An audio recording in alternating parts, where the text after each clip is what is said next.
Chernobyl. The worst nuclear accident in Earth's history took place on April 26, 1986. The Chernobyl nuclear power plant was located in what once was the Soviet Union and is now referred to as Pripyat, Ukraine. This horrible disaster all started during what was supposed to be a simple test. The test was to check and see how long turbines in the reactor would spin and provide power to the nuclear plant's main circulating pumps after a surprise event like a blackout. During the test, a reactor suddenly became unstable and there was an explosion.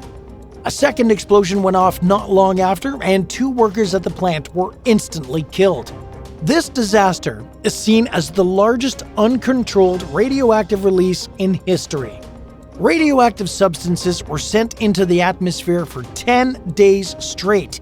Thousands of people were exposed to radiation, resulting in the direct deaths of 28 people. Hundreds of thousands of others had to be evacuated out of their homes and moved out of the exclusion zone. So, what exactly happened?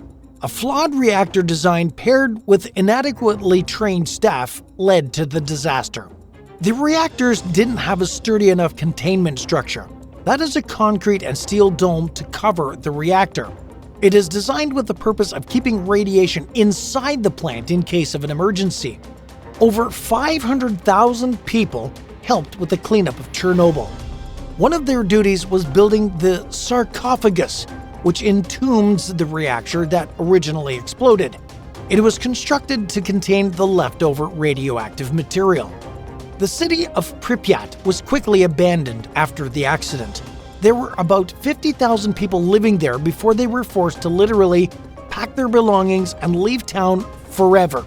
What they couldn't take with them was left behind. The city was complete with schools, hospitals, and even an amusement park. To this day, Pripyat remains a ghost town and an eerie time capsule to 1986, plagued by radioactive tragedy. The city is not completely abandoned, though. There are still a few people who work to clean up the radioactive areas. They live in a small base nearby. Wildlife is still in the region as well, and people have noticed that their population has risen since the area has been evacuated by humans. Tourists are actually allowed to visit the area, but it requires a special pass. The tour even ends with a radiation test. The Elan School. Outside of Lewiston, Maine, lies the abandoned grounds of the Elan School. This was once a school for troubled teens, and it was open from 1970 up until 2011.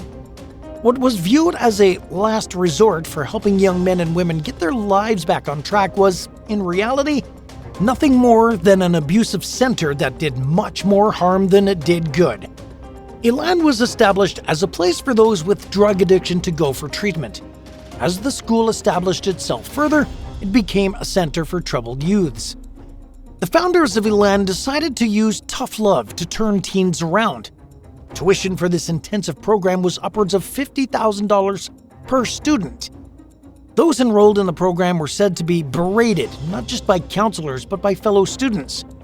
It was not that unusual for students to wear signs or costumes that were completely humiliating as punishment. It was even reported that the Elan students were forced to compete in boxing matches with each other. These fights were approved by those in charge of the program. There was one student who died after one of these matches, and he was just 15 years old. Some who attended and graduated from Elan left with a new take on life. They were grateful for what they went through. Others have told a different story about the emotional, physical, and mental abuse they endured during the program. Those who had a negative experience described Elan as a prison or a dictatorship. Their lives were monitored constantly, 24/7, and the slightest infraction would lead to punishment. Students who simply smiled without permission could be in trouble with the staff, and their consequence would be a grueling bathroom cleaning duty. Phone calls and letters home were also heavily monitored. From the 1970s until the time the facility closed its doors in 2011, the Elan School was shrouded in controversy. In 2011, the owners blamed the internet as the reason they were closing down. Students that attended the school shared their stories online until they eventually gained traction. Also, multiple reports about the school were discussed by the press. The buildings for Eland still stand to this day, and people have done urban exploring inside and shared their findings on social media. We know of some of the troubles that happened at the Eland, but we may never know all of the horrors that were experienced at the school's grounds. Have you visited any creepy, abandoned places? Let us know in the comments below, and if you haven't already, be sure to subscribe to the channel. Willard Asylum for the Chronic Insane. In Ovid, New York, you can find the abandoned buildings of the Willard Asylum for the Chronic Insane. They're located along Seneca Lake, south of Lake Ontario. Sylvester D. Willard, the Surgeon General for New York, helped establish this asylum during the 1860s. It was meant to be a more humane place for those with mental illness because most shelters during that age had extremely poor conditions. Willard opened in 1869 and welcomed both male and female patients. There were a series of buildings on the campus. Some of its patients were violent but were allowed to walk around the grounds freely. Sadly, Willard served as a dumping ground for those suffering from all forms of mental illness.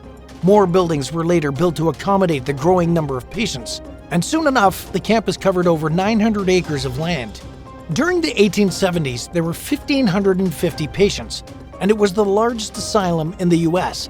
They claimed to offer a moral treatment for their patients. Included at Willard was a movie theater and a gymnasium, but there were also some hospital buildings used for electroshock therapy.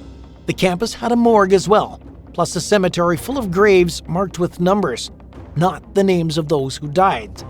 By 1890, Willard was an official state hospital. Finding help became an issue in the 1910s thanks to World War I. Also, Willard was overcrowded at the time. By the time the 1920s rolled around, there were claims of mistreatment of patients, and one even resulted in a death. Tuberculosis was another huge issue, and it took the lives of many patients. By the 1970s, countless asylums were closing in the United States. Reports of mistreatment of patients around the country were reported. Also, many asylums were lacking the proper funding. What happened behind the walls of places like Willard may never be fully known, but the remains of the asylum have been uploaded online through images to offer a glimpse into the past. The pictures show various forms of equipment and different rooms left untouched. St. George's Church. If you go 124 miles east of Prague in the Czech Republic, you'll find the tiny village of Lukova. St. George's Church, first built in 1352, was an important church and the pillar of the community for centuries up until 1968 when it had to close. Sadly, the roof collapsed during a funeral. Peter Kukel, a local resident, decided to campaign and raise money to repair the church in 2012, so he asked a local art student named Jacob Hadrava for help. Hadrava was brought in to help come up with something to get the money for the church restoration.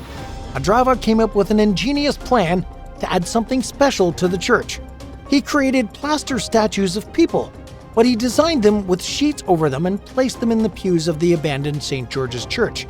The addition of the ghost gave the abandoned church a very creepy feel. The site had become a popular tourist attraction, and they have raised over $25,000 for repairs. The church is open to guests, and they've had many public masses at the church along with other events. Coleman Scott. This abandoned town in Namibia's desert is not just creepy, it's absolutely shocking. In 1908, diamonds were discovered there by a local man. Namibia was under the control of Germany at the time, and it was the Germans who mined the area. Prospectors flooded the region not long after, and Coleman Scott was a boom town.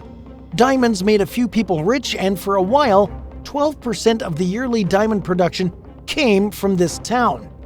Coleman Scott had homes, a school, a hospital, and even a power station. There was also a recreation center that hosted many musical events for the community. Water had to be brought into town from the outside. Sandstorms were also a constant problem. The wealthy residents built their homes on a higher elevation that offered better protection from the storms. Nothing lasts forever, though.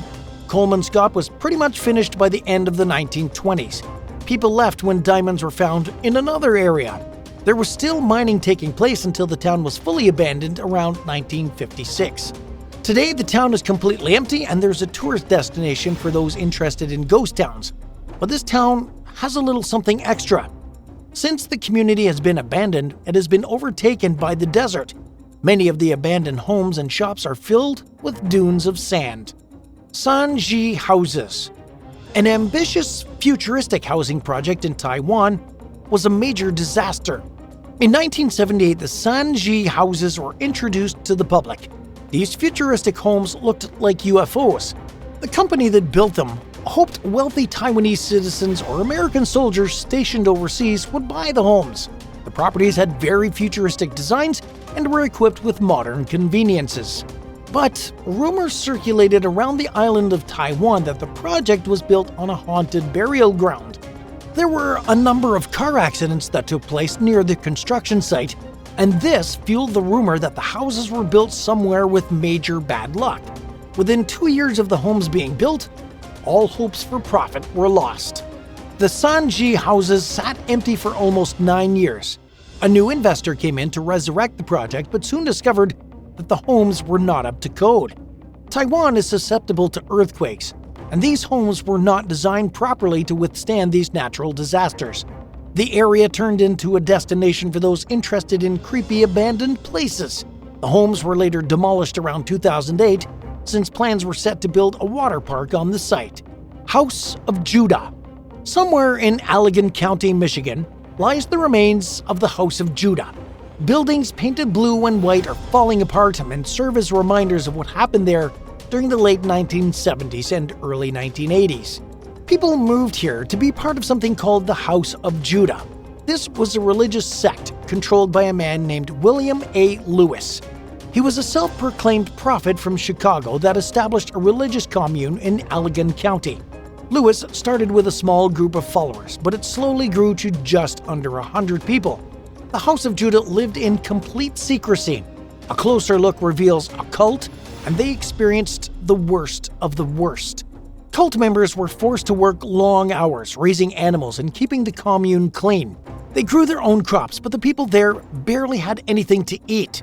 In July 1983, a 12-year-old child named John Yarbo was dropped off at a local hospital. He later passed away, but authorities were called in about Yarbo's condition since he'd been beaten to death. Yarbo was a victim of the rigid and unforgiving rules set forth by Lewis at the House of Judah. Yarbo was supposed to be doing chores, but was caught watching television instead. His punishment was being beaten with a punishment stick known as Big Mac. Lewis developed a religious commune that was ruled by fear and ruthless punishments. Some of the punishments were public and were cruel. Others were absolutely horrific. When law enforcement entered the commune, they found beyond deplorable conditions. It was reported that the people were practically living in slavery. Lewis and some of his top advisors were tried and convicted of various crimes. Members of the House of Judah relocated to Alabama to start over. The remains of the commune are now hidden under the brush of Allegan County to this very day. Lake Shawnee Amusement Park. Amusement parks have a very nostalgic quality to them. Lake Shawnee Amusement Park in Rock, West Virginia is abandoned and has an incredibly dark past that attracts tourists from around the country. The land for Lake Shawnee Amusement Park was purchased in the 1920s by a man named Conley Snidow. He had big plans for this park. He installed swings, a water slide, places to swim and canoe. He even added a dance hall. It was meant to be a fun destination for the locals. But Snidow didn't do his homework on the property. It was said to have been owned by the Clay family during the late 18th century. They owned Lake Shawnee and had around 800 acres of land to themselves. When the patriarch of the family was out to hunt, an indigenous tribe took 3 of his sons. One of them died from a very gruesome death. The patriarch was forced to avenge their deaths.